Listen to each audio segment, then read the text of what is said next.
Olá, meu nome é Silvia Piva, sou coordenadora do curso de administração do ICEV e hoje estamos aqui dando continuidades à conversa paralela com os nossos convidados do quarto DNT. E hoje estamos aqui com um convidado muito especial, Cristiano Santos, palestrante internacional, LinkedIn Top Show, que veio abrilhantar o evento da gente. Ele já veio algumas vezes aqui no Piauí, mas claro, dessa vez ele veio especialmente para o nosso público do DNT e a gente quer conhecer um pouquinho mais o Cristiano. Estou aqui com a Daliane, aluna do 5º período de administração, que vai me ajudar a bisbilhotar um pouquinho da vida dele e, claro, que ele fale um pouquinho da sua carreira, da sua experiência, do seu tema, que está todo mundo querendo entender esse mercado do LinkedIn, que faz toda a diferença hoje, quem realmente sabe aproveitar essa plataforma, né? Então, Adaliane. Presente. Pronto, eu sou a Daliane, sou acadêmica aqui do curso de administração e eu queria iniciar a nossa conversa paralela perguntando para o Cristiano como é que ele se adentrou no LinkedIn, que foi que chamou a atenção e como que ele percebeu que isso é um negócio de muito valor. Nossa, que legal pra gente começar. Primeiramente, obrigado aí pelo convite. Que honra estar aqui com vocês em Teresina gravando esse papo. E o seguinte, quando eu comecei a trabalhar com redes sociais, lá mais ou menos em 2012, eu comecei a cuidar das redes sociais da Editora Globo. Então eu sou formado em jornalismo e nessa época começamos a fazer Facebook, Instagram, na época o antigo Twitter de cada uma dessas marcas, só que começou a ter uma demanda também para utilizar o LinkedIn. Aí o pessoal falou assim, precisamos criar o LinkedIn de algumas marcas nossas. Por exemplo, lá tinha a Época Negócios, a Pequenas Empresas e Grandes Negócios, a Globo Rural, que são marcas mais de negócios mesmo, que tem mais a ver com o fit do assunto LinkedIn. E aí o pessoal falou, Cris, vamos criar uma página e vamos pensar em estratégias. Aí eu falei, gente, eu não entendo muito de LinkedIn, o que a gente vai bolar para essas marcas postarem? Aí eu comecei a procurar cursos de LinkedIn aqui no Brasil. E isso foi em 2013. E eu não achava nada. Aí eu descobri um curso de um português chamado Pedro Caramesca, um grande especialista em LinkedIn em Portugal. E ele estava em São Paulo fazendo um curso presencial sobre como criar a página da sua empresa no LinkedIn. Falei com a minha chefe lá na Editora Globo, que chamava Ana Brambila, né? Ela falou, vamos fazer esse curso? A Editora Globo até custeou a gente e fomos fazer esse curso com o Pedro Caramês. Saímos do curso, a própria Editora Globo pediu para... Cris, você passaria um pouco desse conhecimento do curso aqui num treinamento interno na editora? Tinha muito esse tipo de coisa. Se de repente a Editora Globo pagava você para fazer um curso, aí eles falavam assim, pô, depois você teria como passar isso para os nossos outros... Que faz todo sentido, né? Já que a gente investiu no conhecimento, você replicaria aqui internamente e tudo mais? E aí eu comecei a dar minhas primeiras aulas, assim, oficiais, assim, corporativas. E o que aconteceu? Eu falei, gente, eu preciso estudar mais sobre essa rede. Isso já era comecinho de 2014, só que eu procurava referências nos grupos de redes sociais que eu participava e ninguém falava de LinkedIn. Sabe o que eu fiz? Eu falei, eu vou criar um grupo. Criei um grupo no Facebook chamado LinkedIn Brasil de A a Z. Quando eu criei esse grupo LinkedIn Brasil de A a Z, o que era a ideia desse grupo no Facebook? Eu chamar pessoas para a gente debater LinkedIn e aprender juntos. Só que começou a entrar pessoas lá dentro do grupo e eu perguntava alguma coisa ou eu jogava um debate, as pessoas não necessariamente comentavam. Elas curtiam e falavam assim, pô, Cris, que legal, valeu por compartilhar. Então eu falava assim, poxa, eu vi uma novidade de LinkedIn, eu levava pro grupo. E o pessoal começou a levar assim, poxa, que legal, o Cris mantém o nosso grupo informado. Até que um dia uma moça de Curitiba, Malu, o nome dela, ela pegou e achou, ela participava no grupo, ela mandou uma mensagem, Cris, vai ter um evento de networking aqui em Curitiba, faz uns 3 meses que eu tinha criado o grupo. Você toparia vir dar uma palestra sobre LinkedIn? Que eu vejo que lá no grupo você é tão ativo sobre essa rede. Eu falei, topo. Daí eu fui para Curitiba fazer uma palestra lá e postei no meu LinkedIn, nas minhas redes sociais, que eu estava fazendo essa palestra. Colocou em prática os seus ensinamentos, né? Exato, já comecei a usar a rede para fazer esse marketing pessoal que a gente faz por lá. E adivinha? Com isso, a galera começou a ver esse post e aí começou a vir um convite. Ô, Cristiano, vi aí que você estava em Curitiba nesse evento, nós vamos ter um parecido em Uberlândia. Você topa vir aqui num evento chamado Geração Digital? Eu falei, topo. E aí isso era 2014. E nisso, um dos caras que estava em Curitiba lá, ele é dono de uma agência em Curitiba de marketing digital na época, ele falou assim, vamos montar um curso de mídias sociais para minha agência? E aí foi meu primeiro trabalho pago na época, em 2014, para dar um curso de redes sociais numa agência em Curitiba. E quando eu dei esse curso e comecei a postar isso, Cara, foi uma avalanche de pessoas que começaram a entrar no grupo LinkedIn de A a Z e eles brincavam lá assim: nossa, você é um grande especialista da rede. Gente, eu Eu usei o já grupo. sou grande. Eu falei assim, cara, eu criei o grupo para poder conversar com pessoas, mas esse nome foi vindo. Aí eu falei assim: não falam que às vezes quando falam várias vezes, então é melhor aceitar? Eu falei, eu vou aceitar esse nome e vou estudar mais sobre a rede. E em 2015 para frente, as pessoas começaram a me convidar para um monte de evento e era assim. A cada evento que eu fazia e eu postava, era mais convite, e mais evento, e mais convite. E isso vai crescendo em progressão geométrica, eu falo. Não é progressão aritmética. Você está me dizendo que funciona a ferramenta LinkedIn para replicar a sua marca, porque você sempre fala que nós somos uma marca. Exato. Me fala um pouquinho mais disso. Você tem uma ideia sobre essa questão da gente se posicionar como marca lá? Olha que interessante, Silvia. De 2015 a 2017, isso foi crescendo tanto por fazer esses posts que eu pedi demissão da Globo em 2017 porque o tamanho da coisa ficou incontrolável. Eu recebia tanta mensagem de pessoas perguntando como era meu trabalho, o que era isso que eu fazia, que tipo de treinamento que eu dava, mas por quê? Porque eu usava o LinkedIn para expor aquilo que eu fazia. Se a gente, por exemplo, trabalha a nossa marca pessoal, se a gente quer ser contratado via LinkedIn, se um recrutador entrar no seu perfil, você concorda que um recrutador quer contratar o melhor profissional para aquela vaga? Ou então, um cliente, ele não quer contratar o melhor prestador de serviço, seja uma pessoa CLT ou seja uma autônoma. Cara, quando você entra no LinkedIn de uma pessoa, se você não encontra muitas informações, qual é a primeira impressão que você tem? Que ela não tem nada, ela não tem conhecimento, ela não tem bagagem. Será que é bom mesmo? E aí tem uma coisa, quando a gente trabalha a nossa marca pessoal, só nós podemos trabalhar, ninguém pode trabalhar por nós. Então, a gente tem que realmente trazer para o LinkedIn isso, a nossa marca pessoal, as palavras-chave, para que as pessoas entendam o que a gente faz, Silvia. Senão a gente não consegue ser visto. Então, na prática, desculpa. Não, eu só ia acrescentar, é aquela frase, não adianta ser bom, tem que mostrar que é bom. Porque não adianta eu ter todo esse conhecimento, toda essa experiência, se pra quem eu tô querendo que saiba, ele não me conhece.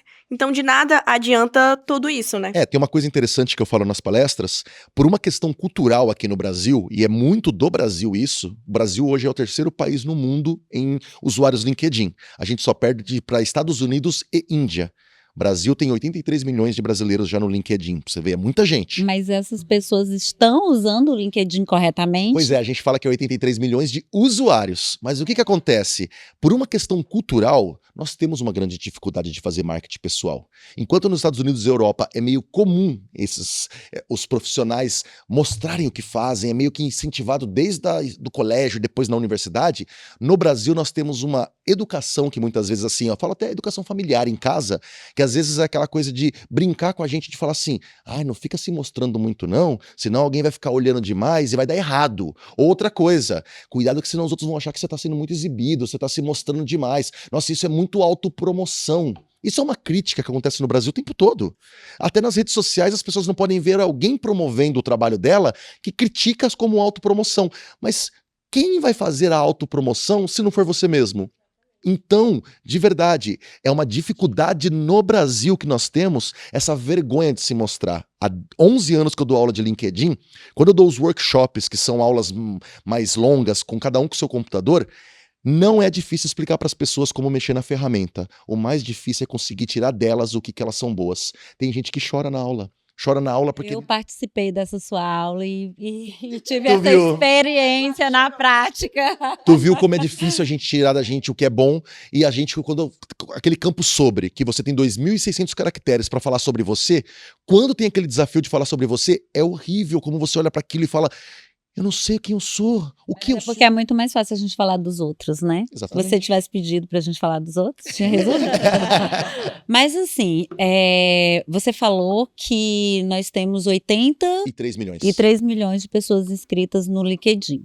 Mas será se não é uma cultura também do brasileiro usar redes sociais? Tudo que está na moda, eles vão lá e acessam, se inscrevem, mas na verdade nem todo mundo sabe usar nada, porque eles não aproveitam o Instagram, né? Assim, teve uma crítica na época do Facebook que os brasileiros não sabiam usar o Facebook de forma correta. A gente sabe que também hoje o Instagram nem sempre é usado de forma correta, então eles não sabem aproveitar mesmo a ferramenta e tirar proveito disso. Então isso abre o mercado para quê? Para que os que sabem Se destaquem. E para você que está dando o curso, para as pessoas entenderem como usar melhor essa ferramenta. Acredito que se isso acontecesse com o Instagram, né, a gente poderia também tirar do Instagram muito mais proveito para se promover, para vender o produto, para negociar, né? Porque essas plataformas elas estão aí para isso. E nós, brasileiros, com a nossa cultura, acabamos distorcendo um pouquinho a função dessas plataformas. E assim, é difícil educar o brasileiro que tem essa cultura de distorcer praticamente, facilitando ou trazendo para o seu dia a dia, que não é só isso, né? Então, tem essa dificuldade de educar as pessoas para usarem essas ferramentas? É bem complicado. Confesso assim que com essa experiência de palestras e sala de aula, a gente sente uma grande resistência das pessoas, principalmente porque nós estamos acostumados com o Facebook, Instagram, TikTok, o X, antigo Twitter, né, como redes de entretenimento. Então as pessoas estão acostumadas a entrar ali para quê? Para assistir um vídeo, para poder falar com amigos, para poder conversar com a família, e de repente isso foi se moldando no meio do caminho e acabou as marcas entrando também, e acabou virando negócio, e as pessoas viraram marcas e elas acabaram também fazendo negócio. Nesse meio do caminho, muita gente se perdeu. Falou assim, mas nossa, o meu Instagram era só para postar umas fotinhas e tava bom. E agora eu preciso fazer vídeos? E agora eu preciso me gravar? Ou eu preciso fazer stories com o meu dia a dia? Ou eu tenho que mostrar os bastidores da minha cafeteria? Porque senão a galera não vai conhecer um pouco do meu dia a dia? Isso foi uma mudança de paradigma muito grande, porque a gente estava acostumado a fazer vídeo super editado, com aquele storytelling incrível. E às vezes o que bomba no Instagram da vida ou no TikTok é um vídeo de 30 segundos, sem edição nenhuma, mostrando o cafezinho ali sendo feito. Que Então, mostra, às vezes, muito mais conexão, né? Realidade, né? A proximidade, isso conecta, né? O que acontece? Nesse processo de educação da galera, além de elas terem um pouco de dificuldade de, por exemplo, eu sempre vi o Instagram como entretenimento. Como é que eu posso começar agora a ter um perfil de empresário ou um perfil que conecta? Tem muita gente que fica com aquela timidez. Ah, não, mas o meu perfil é fechado no Instagram. Ah, não, mas eu nem gosto de postar essas coisas, só tem coisa da minha família lá e tal. Só que às vezes ela é CEO de uma empresa onde a postura dela como CEO é importante. Aí quando a gente leva para o LinkedIn, Silvia, o que acontece? No LinkedIn fica mais difícil ainda, porque o LinkedIn já nasceu como rede social corporativa e não de entretenimento. E aí no corporativo a gente põe uma gravata e fala, nossa, aqui dentro desse LinkedIn eu tenho que tomar cuidado até com o que eu escrevo. Sabe o que as pessoas me perguntam? É uma pergunta em todas as palestras quase. Ô Cris, eu já produzo alguns conteúdos do meu trabalho no meu Instagram. Posso levar para o LinkedIn? Olha isso. E elas até perguntam se tem que mudar a linguagem do Instagram. Só que eu falo assim, gente, se você já construiu a sua linguagem no Instagram profissionalmente, se ele já é um post meio que profissional, tu não tem que mudar nada para colocar no LinkedIn. Você não tem que ser uma outra persona. Ah, Cris, mas eu pus emoji no Instagram. Pode pôr emoji no LinkedIn. Hoje você pode dar like, você pode mandar carinha de risada, você pode mandar palminha, igual no Facebook, no LinkedIn, nos posts. Porque o LinkedIn quer quebrar essa coisa de que somos distantes e é uma coisa totalmente corporativa e fechada e tudo mais. Mas existe essa dificuldade. Por que essa dificuldade de educar? Porque as pessoas são resistentes a entender que nós somos marca. Isso é muito difícil. E o que eu tenho que fazer que seja importante, que não pode faltar no LinkedIn? Muito boa pergunta. A primeira coisa, gente, que a galera peca muito, a foto do perfil. A minha tá lá perfeita. Você lembra que no nosso treinamento a gente usou até ferramenta que deu nota, né? Depois de muitas reprovações, agora ela acertou na foto. Foi a de primeira, né? Sorriso perfeito e tal. Cara. Mas eu cheguei lá no seu curso sem imagem no LinkedIn. Ah, você tava sem imagem? Tava sem imagem. Então, realmente você foi assim, vamos dizer, você foi a oficina mesmo do meu curso. Uma usuária para entender se esse curso funcionava, para ver se... Que legal. Quero saber se ele sabe desse negócio que ele fala. Se eu vou sair com o perfil diferente mesmo, ou se vai entrar igual do jeito que... Vai sair do jeito que entrou, né? O que acontece? A foto do perfil é o momento ali onde você se apresenta e muita gente coloca uma foto muito distante, é interessante ela tá bem enquadrada, bem próxima de você, sorrindo. Tem gente que fala, mas sorrir no LinkedIn não é uma rede corporativa? Corporativo não ri? Não posso mais sorrir. Agora a gente já pode sorrir na foto 3x4. Então, olha aí como é que já tá mudando esse padrão. O que acontece? Com isso, a foto do perfil e aquela capa que vem atrás, que geralmente você pode postar ou você trabalhando ou a área que você atua, Isso tudo já mostra assim, caramba, a pessoa tem um cuidado com a imagem dela em primeiro lugar, e já é um cuidado que é a sua porta de entrada do perfil. E aí vem o título abaixo do nome, que é outra dor das pessoas. Ô Cris, mas eu não tenho muita experiência, o que eu vou escrever nesse título? Cabem 220 caracteres. Tem gente que chega sem nada escrito, e quando a gente começa a instigar, mas peraí, você trabalha como analista de mídias sociais? Ah, você é, por exemplo, um assistente jurídico? Mas o que você faz? Ah, como assistente jurídico eu cuido, por exemplo, de processos e tal. E aí a pessoa começa a entender o que ela desmembra do cargo dela e vai colocando como palavra-chave nesse título. Aí ela olha e fala, nossa, como eu sou boa. Aí esse título abaixo do nome é muito importante, porque as palavras-chave que estão ali ajudam você a ser encontrado. Aí tem o sobre, que você pode contar sua história de vida e carreira, ou então se você está começando seus próprios projetos acadêmicos, o que você está vendo na universidade, o que você está, de repente, se identificando, o que você faz além da universidade também. E aí você vai colocando isso no LinkedIn, você pode colocar seus cursos que você está fazendo, cursos extracurriculares, os projetos que você participa, dá para subir até assim o TCC que você fez na universidade como mídia dentro do LinkedIn. Você pode subir o PDF dele, você pode subir um vídeo do YouTube dentro do LinkedIn e ele fica visual, não é mais uma coisa só escrita. Então o LinkedIn ele é um grande portfólio. Então o que não pode faltar no LinkedIn? Informação. Eu brinco com aquele tal do pitch de elevador que todo mundo fala. O que você falaria com alguém se você encontrasse no elevador e tivesse assim 5 segundos para contar quem é você? Pensa nisso que você falaria nesse pitch e põe no seu LinkedIn. Lembre-se, no LinkedIn você vai encontrar pessoas que você talvez nunca viu na vida e elas não sabem quem é você. E ela não precisa, às vezes, fazer tantas perguntas para descobrir quem é você. Já minimiza essas dúvidas colocando essas informações por lá. Vou deixar você falar. Eu ia abrir um ponto. Cristiano, ano passado, nós temos um projeto aqui no ICEV, né, que é o ICEV Te Leva. E nós, alunos de administração e de engenharia, a gente teve a oportunidade de visitar algumas empresas em São Paulo. Eu fui perceber que o LinkedIn era tudo isso mesmo em uma dessas viagens que a gente visitou a Amazon. E lá nós estávamos sentados com várias pessoas que fazem parte da equipe da Amazon, né? Do RH da do Amazon. RH. E eles, a gente falando de contratação, de recrutamento, de seleção e tudo mais. E nesse ponto, eles tocaram muito em LinkedIn. Tanto que quando eles iam se comunicar com a gente falando as redes sociais dele, era LinkedIn. Quer entrar em contato comigo? Tá aqui o meu LinkedIn. Exatamente. Quando eles terminavam a apresentação, todas as empresas, né? Tá aqui o meu LinkedIn se vocês precisarem de alguma coisa. Era sempre muito Não é que fosse muito corporativo, porque a gente também falava muito de habilidades interpessoais, só que tudo isso exposto no LinkedIn. A análise de perfil deles para fazer uma contratação era toda lá. E, poxa, a gente tá falando de uma empresa multinacional, que muita gente tem vontade de adentrar, muita gente tem vontade de ter como seu plano de carreira. E a ferramenta era o LinkedIn. Então eu, acho que eu tenho que mudar algumas coisas. Não, isso é legal. E aí, quem que caiu pra falar isso pra gente? Olha aí. Universo. Não, universo do LinkedIn. Não, sabe o que é legal você citar isso? Eu trabalho muito em coworkings. Eu gosto muito dessa cultura porque eu sou o cara que não sou preparado para trabalhar dentro de casa sozinho. Eu não consigo. Eu sou da área de comunicação, gosto de falar com a galera. E coworking você conhece gente, você faz contatos. E assim, gente, networking é tudo. Muitas vezes você vai fazer um contato ali que vai te abrir portas para outras coisas. Então, por eu frequentar muitos coworkings nas cidades que eu tô viajando a trabalho, a gente ouve as conversas das pessoas trabalhando ali naquele ambiente comum.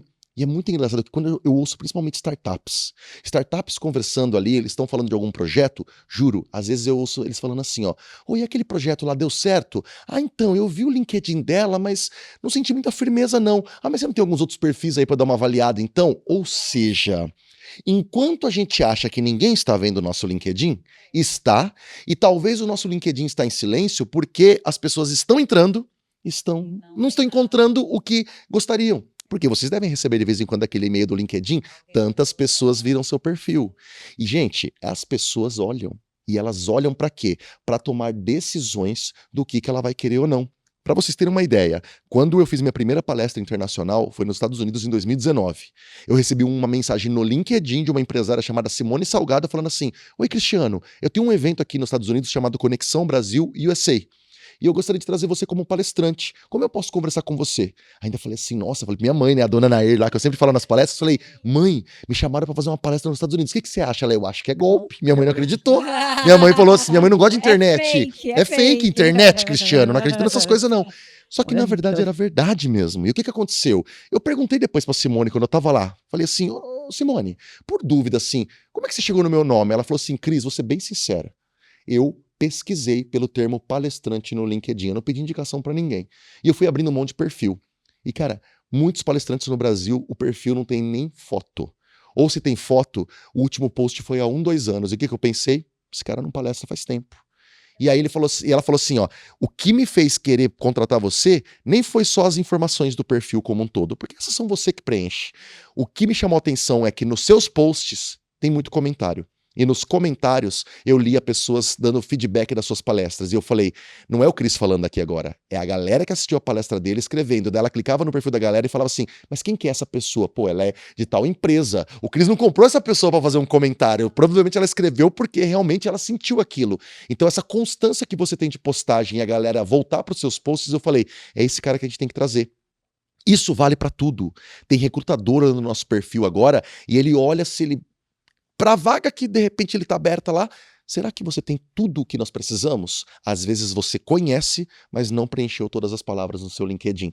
E quando a gente fala dessas empresas multinacionais, lembrando, fora do Brasil, o LinkedIn é muito forte. Por isso que é tão importante também você criar o perfil em 2 idiomas. Tem gente que quer trabalhar fora do Brasil, mas só tem o perfil em português. Ou o inverso, tá? Tem uma cultura no LinkedIn antiga aqui no Brasil que era o seguinte, as pessoas criavam o perfil só em inglês porque era chique. Ah, eu tenho um perfil em inglês no LinkedIn. Nossa, essa pessoa deve ser incrível. Muito business. Só que o que acontecia? Hoje você desaparece das buscas em português. Por quê? Se alguém buscar um termo em português, o LinkedIn ainda não tem nenhuma inteligência que busque a palavra em inglês correspondente e traga o perfil. Você fica fora. Por isso que hoje no LinkedIn você pode criar o seu perfil em vários idiomas. Tem 36 idiomas diferentes. Você cria um único perfil e cria versões deles dentro da mesma URL. Para quê? Para as pessoas de lá de fora entrar no seu perfil e saber o que você faz. Então, olha que louco, é visibilidade. Temos que aproveitar muito essa ferramenta. Você que está aí acompanhando a gente, curte e faz perguntas e coloca a observação daí do que vocês acham do LinkedIn, as dúvidas que vocês têm sobre essa ferramenta. Mas, mudando um pouquinho de assunto, eu quero saber do projeto do Cristiano. Tem um Christian projeto. na estrada. Exatamente. Como que funciona esse projeto? Você é o Christian na estrada, ele roda o país inteiro. Então, de onde surgiu essa ideia? Qual o foco desse projeto? Como que as pessoas que estão no país inteiro conseguem participar com você quando você estiver na cidade? Vamos lá, falar um pouquinho disso. Poxa, que Porque o nosso tempo já está acabando. Que legal viu? isso. Pra você ter uma ideia, quando eu pedi demissão da Globo em 2017, foi difícil, foi um processo assim que eu passei assim para tomar essa decisão, porque eu gostava muito de trabalhar lá. Eu tinha 10 anos lá já, A dança é sempre difícil. muito. E ainda mais quando você gosta do trabalho, mas ao mesmo tempo tinha uma outra oportunidade se desenhando e eu falando assim, gente, eu já tenho 10 anos de Globo, essa outra eu não conheço direito. Preciso ver como é que é isso, senão talvez eu possa me arrepender de não ter ido lá ver. E aí eu saí. E quando eu saí no dia 7 de março de 2017, e no dia 11 de março de 2017, 4 dias depois, eu tinha comprado uma passagem para Europa. Mas não foi para tirar férias. Eu, antes de sair da Globo, eu fui entrando em contato com várias pessoas que eu tinha conhecido, inclusive o Pedro Caramês, lá o português que eu tinha feito curso em 2013, e outros especialistas na Europa que eu seguia, e mandei mensagem falando para eles, olha, tô indo fazer uma visita técnica aí na Europa, e queria saber se eu posso visitar aí a empresa de vocês e tal, eu acompanho o trabalho de vocês. Tinha brasileiro, tinha um italiano que era dono de uma futura rede social parecida com o LinkedIn na época, mas acabou não virando, o Matteo Attili. Eu falei assim, vou marcar visitas com eles. Aí eu peguei o avião e fui pra lá. Só que aconteceu, quando eu fiz o primeiro post pra falar que eu tava indo pra Europa, eu coloquei assim uma foto, acho que foi no aeroporto talvez, ou talvez eu já tinha pousado em Portugal, era o primeiro lugar, talvez eu tirei uma foto em Portugal e falei assim, ó, esse é meu primeiro post como empreendedor a partir de agora. Agora, gente, o Cris não está mais na Editora Globo, o Cris está na estrada, e coloquei hashtag Cris na estrada. Uma brincadeira. Só que daí o que aconteceu? A partir daquele dia, todos os posts que eu fazia em algum lugar, o pessoal fala assim, e aí, Cris na estrada, qual que é o próximo destino? E aí isso daí foi se tornando um projeto do tipo assim, pô, eu vou começar a levar isso a sério e começar a levar conhecimento por todos os lugares. Daí comecei a dar bastante palestra ali de 2017 pra frente, e quando eu fui pra fora, pela primeira vez, eu comprei um globo, essa história do globo é muito engraçada porque eu passei em frente a uma loja de boia, boia assim de piscina, e aí tinha uma boia no formato de um globo terrestre. Aí eu falei assim, vou comprar essa daí pra segurar lá no alto de um prédio em Nova York e falar assim, ó, esse aqui é o Cris na Estrada pelo Mundo. Aí eu fui comprar e o cara não queria vender porque ele falou que aquela boia era a última e tava meio murcha. Eu falei, eu não vou, e eu não, assim, não conseguindo explicar totalmente em inglês pra ele, eu não vou usar essa boia pra piscina, eu vou usar porque eu vou tirar uma foto não sei o quê. E o cara não querendo vender de jeito nenhum. Por fim eu consegui, aí eu tirei essa foto que eu mostro nas palestras, o Cris na Estrada. Então o que é o Cris na Estrada? É um professor itinerante que leva conhecimento pelo Brasil e mundo sobre marketing digital, redes sociais, para resgatar a autoestima profissional das pessoas através da educação. E a gente, assim, vocês acompanharam, né? Recentemente eu acabei de vir do Japão, onde eu fiz um ciclo de palestras para brasileiros que moram no Japão. Então eu brinco assim que começou com uma brincadeira ali, com uma hashtag quando eu saí da Globo, mas é a realização de um sonho antigo, que eu tinha uma escolinha com 14 anos de idade, eu dava aula para crianças de 5 anos, ensinava a ler e escrever, e aí minha mãe falava que eu ia ter uma escolona de verdade, e hoje o Cris na Estrada é o sonho, né? Mas não tem como diferenciar. Quem gosta de se comunicar, gosta de repassar conhecimento. Isso é uma coisa natural, né? E você ainda tem alguma curiosidade? Eu tenho várias. Eu tô selecionando qual é a que eu vou falar aqui. Sua última pergunta, aproveita. Tudo bem, vamos lá. Como a nossa conversa é paralela, vou partir aqui um pouco pro paralelo. Eu achei muito interessante que o Cris, ele falou na sua fala toda sobre propósito. Não usou essa palavra, mas ele falou sobre o propósito Eita! Probleminhas técnicos. Sobre propósito, né? De espalhar esse conhecimento para outras pessoas, de resgatar a autoestima de profissionais por meio de uma ferramenta que ajuda. Como que você chegou nessa conclusão de que era isso que você queria fazer? No sentido de que, nossa, eu preciso ajudar essas pessoas, é isso que vai me dar entusiasmo e eu quero seguir com isso. Nossa, que pergunta forte essa, sabe por quê? Quando eu estava ali criando o grupo LinkedIn Brasil de A a Z, na verdade, naquela época que eu estava fazendo esse curso e eu estava assumindo a área de mídias sociais da Globo, eu tinha passado por um problema pessoal no fim do ano, e até é difícil de falar um pouquinho sobre isso, mas é legal que você tocou isso aí, mas eu tinha passado por um problema pessoal em 2013, e eu criei o grupo LinkedIn de A a Z também, além de estudar sobre LinkedIn, porque eu estava num processo depressivo. E eu falei assim, gente, eu vou ver se eu crio esse grupo para ver se eu consigo me distrair e conversar com outras pessoas e falar sobre LinkedIn, que era uma rede que eu estava aprendendo, para ver se de repente isso me ajuda. E nesse processo, a minha ex-chefe lá, ela me indicou também para dar um curso no Senac e na Casper Libero, que era onde ela dava aula. Então eu fui lá fazer um mini cursinho para os professores lá, não era nem nada oficial. E aí eu fui fazer um curso para os professores da pós. E eu tava no meio da crise depressiva, eu tinha perdido o cabelo, eu tenho uma foto que eu postei uma vez, eu não tinha mais cabelo, quase assim, tinha perdido quase 25 quilos, e eu saí de Jundiaí, fui dar essa aula lá no Senac, era no Senac, e nesse processo, eu lembro que eu fui assim no trem, chorando por causa da crise depressiva, eu tava muito pra baixo e tal, e quando eu comecei a falar com aqueles professores, quando eu comecei a mostrar pra eles, assim, aquilo que eu sabia sobre LinkedIn, gente, é até um negócio meio estranho de falar, aquela dor vazia, assim, que quem já passou pelo processo depressivo sabe que é um negócio muito estranho, que a gente não sabe de onde vem aquela origem, ela sumiu durante 3 horas. Durante 3 horas em que eles ficavam me perguntando coisas, me perguntando, eu falava assim, gente, eu não sentia aquela dor por aquele período. Aí eu falei assim, cara, parecia que depois daquilo eu falava assim, eu preciso fazer isso de novo para não sentir essa dor de novo. E aí, dentro daquelas palestras, tudo mais, viajando, em 6 meses o meu cabelo se recuperou, eu recuperei meu peso e eu tenho uma foto antes e depois que eu postei uma vez no LinkedIn, no mês da saúde mental e tal, uma campanha, e aí eu falei, foi a sala de aula que me resgatou.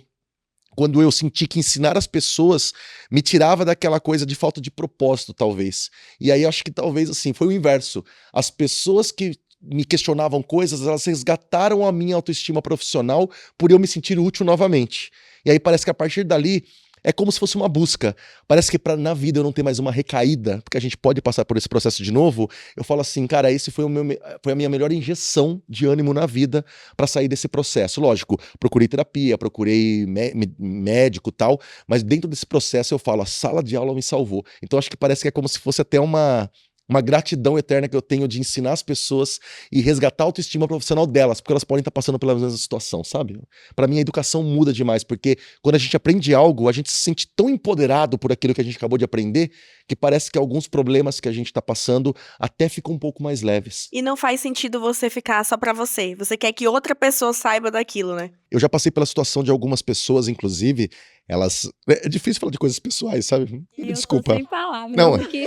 é difícil pra mim, porque... Para a gravação. Não. não. É porque, assim, é engraçado, porque a gente... Quem vê, assim, não vê os bastidores, já que é paralelo, a gente tá 11 anos rodando, palestrando, assim, ninguém imagina os bastidores, porque a gente fica muito tempo longe de casa, a gente fica muito tempo viajando sozinho.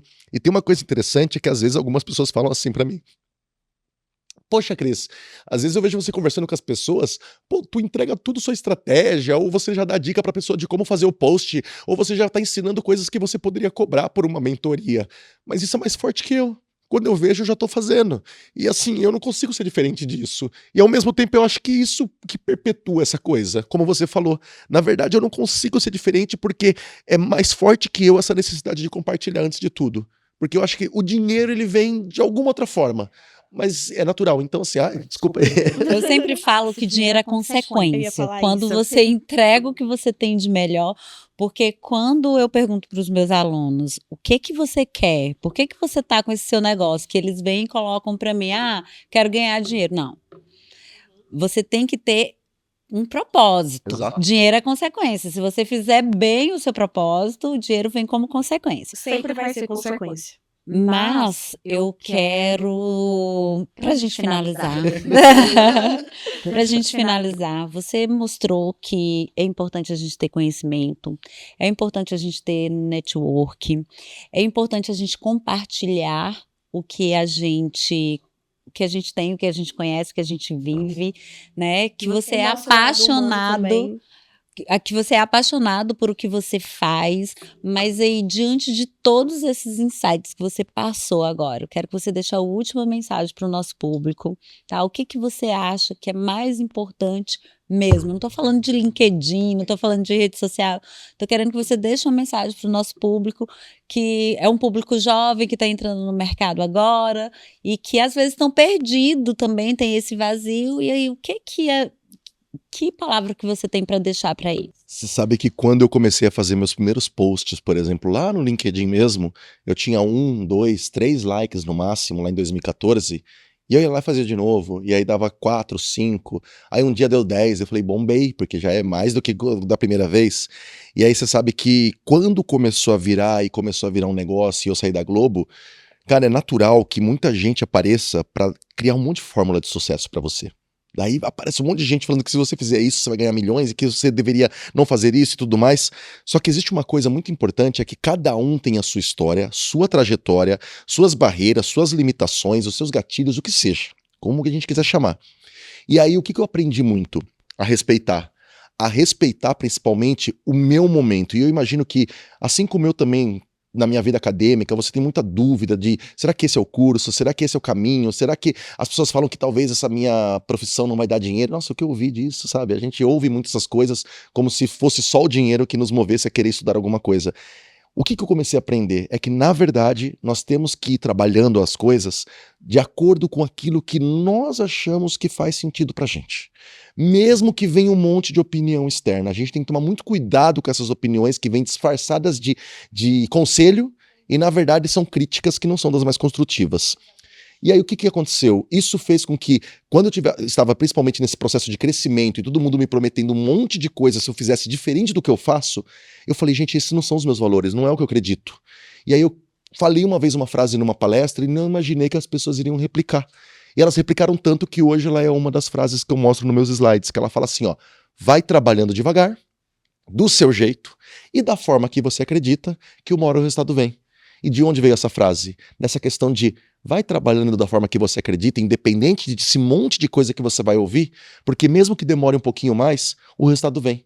Eu tô aqui com vocês depois de 11 anos que eu comecei a dar minhas primeiras aulas. Eu não imaginaria que estaria sendo recebido aqui como celebridade, diga-se de passagem, com carro chique me buscando no hotel. Cara, eu não imaginava isso há 11 anos atrás. E eu não tive pressa. Então eu sempre falo para as pessoas, não tenha a pressa. Lógico, trabalhe para poder conquistar o mais breve possível, mas que esse breve respeite o seu momento. Vai trabalhando devagar, do seu jeito, da forma que você acredita que o maior resultado vem. Uau! E a audiência vai à loucura. Cristiano, obrigada. A gente não tem mais tempo. Tem alguém ali do outro lado dizendo que nosso. Muito obrigado. Obrigada, Cristiano. Obrigada. E vocês que estão aí, curte, deixa um like, deixa perguntas, comenta, dá sugestões de novos temas e acompanha o nosso Conversa Paralela.